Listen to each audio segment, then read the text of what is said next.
These videos run on a script and synthetic voice. The story is real to whoever it happened to, even when it's me. That's the only promise I make. I stopped recognizing my own face around day 19, and that wasn't even the part that scared me. The part that scared me was that the stranger in the reflection looked more confident than I had ever felt in my life. I kept writing anyway.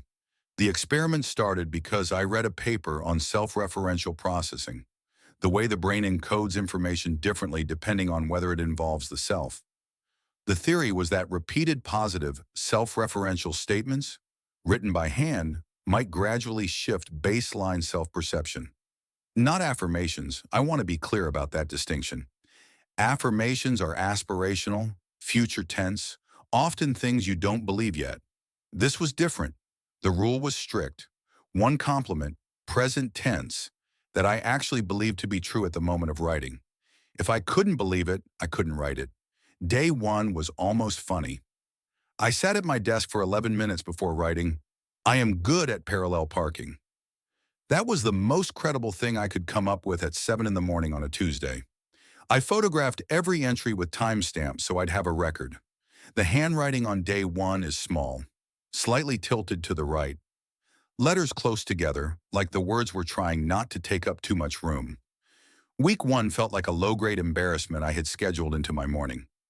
I'd write the entry fast, close the notebook, and then go about the day pretending I hadn't done it. The compliments were practical and small.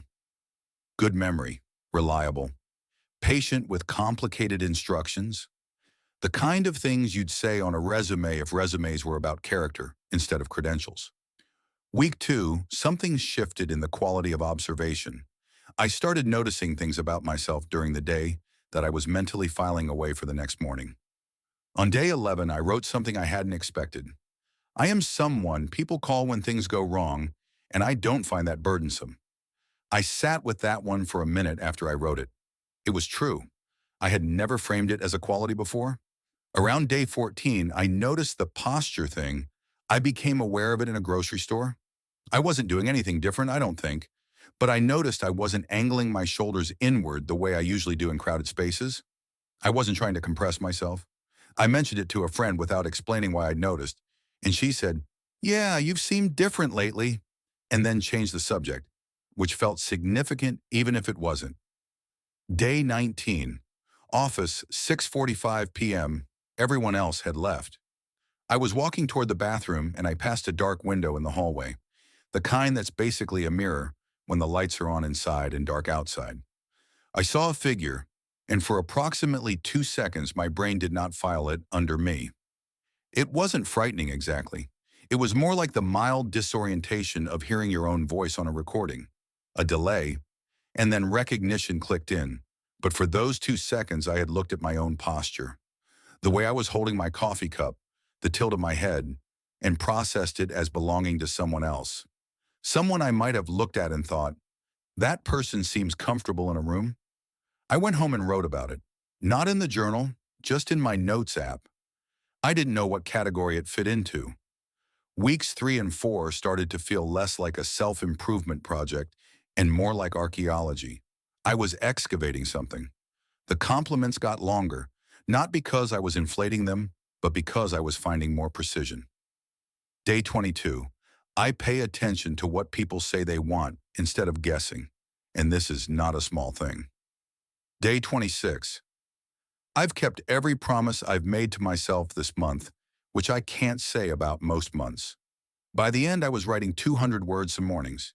Day 30, I read everything back. Start to finish, all 30 entries, in one sitting. The experience was disorienting in a way I'm still working through. The person in the first week was writing carefully, like someone who'd been told compliments about themselves were dangerous, like they required a disclaimer. The person in the last week was writing like they were describing someone they admired, matter-of-factly, without apology. The handwriting on day 30 is larger. The letters lean less. Here's the part I keep thinking about. I don't know which version of that internal voice is the real one. The careful, compressed voice from week one felt true because it was familiar. The easier, more spacious voice from week 4 also felt true in a way that was harder to dismiss.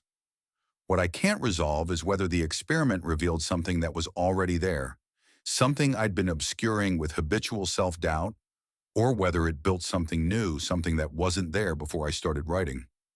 Those are very different outcomes. One is recovery, the other is construction. I don't know which one I'm looking at when I see my reflection now. I'm not sure the distinction matters as much as I thought it would. If you want to see the actual journal entries, the timestamps, and the specific days I flagged as turning points, I posted the breakdown in a separate video linked in the description. I also ran the data on word count and sentiment shift across the 30 days, and the pattern was not what I expected. If anything in this one rang familiar, I want to know. Tell me what you noticed in the comments. I read them.